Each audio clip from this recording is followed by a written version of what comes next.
নমস্কার, আমি দেবজ্যোতি কুচবিহার থেকে। সবারই অ্যাজেলিয়া গাছ নিয়ে চিন্তিত থাকেন যে অ্যাজেলিয়া গাছ অনেকের বাঁচতেই চায় না, কিন্তু আমার যে অ্যাজেলিয়া গাছগুলো দেখুন, এই গরমের মধ্যেও গাছগুলোর গ্রোথ দেখুন, গাছের পাতা দেখুন এবং গাছগুলো থেকে দেখুন কীভাবে ফুল ফুটেই চলছে। এই সমস্ত গাছগুলোকে, অ্যাজেলিয়া গাছগুলোকে ভালো রাখতে গেলে যেটা করতে হয়, এই সময় এই গরমের মধ্যে অ্যাজেলিয়া গাছগুলোকে ছায়াযুক্ত স্থানে, যেখানে সকালে রোদ পড়বে এবং ঠান্ডা থাকবে সারাদিন, সেই সমস্ত জায়গাতেই রাখতে হয়।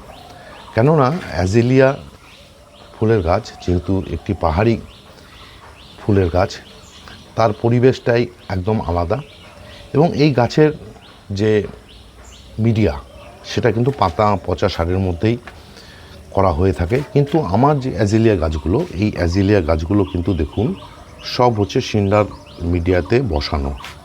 অ্যাজেলিয়া গাছের শিকড় যেহেতু খুব একটা নিচে যায় না, তার জন্য বড় পট বা বড় টব দিতে হয় না, দিতে হয় একদম ছোট টব। কারণ নিচে যদি জল জমে থাকে, মানে বড় পট হলে নিচে জল জমে থাকার একটা সমস্যা থাকে, সেই সমস্যার কারণে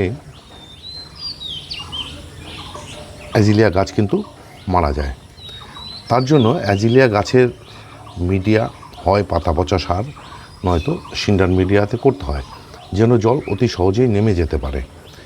এবং এই মুহূর্তে অ্যাজেলিয়া গাছগুলোতে একটি মাত্রই খাবার চালু রেখেছি, সেটা আমি 1340-13 ফসফরাসযুক্ত একটি খাবার, যার মধ্যে অল্প কিছু নাইট্রোজেন এবং অল্প কিছু পটাশিয়াম রয়েছে। এছাড়া হিউমিক অ্যাসিড মাসে একবার 1 লিটার জলে 1 গ্রাম করে প্রতিটি গাছের টবে দিয়ে দেওয়া হয়। এপসম সল্ট দিয়ে দেওয়া হয় গাছের পাতা ঠিক থাকার জন্য, সবুজ থাকার জন্য। এছাড়া মাইক্রোনিউট্রিয়েন্ট দিয়ে দেওয়া হয় মাসে 2 বার। এইটুকু পরিচর্যার মাধ্যমে কিন্তু আমার যে অ্যাজেলিয়া ফুলের গাছগুলো দেখুন একদম ঝকঝকে তকতকে। এই ছিল আজকের ভিডিওটি ভালো লেগে থাকলে একটি লাইক দেবেন, কমেন্ট করবেন। সবাই ভালো থাকবেন, সুস্থ থাকবেন, সবুজের সাথে থাকবেন। ধন্যবাদ।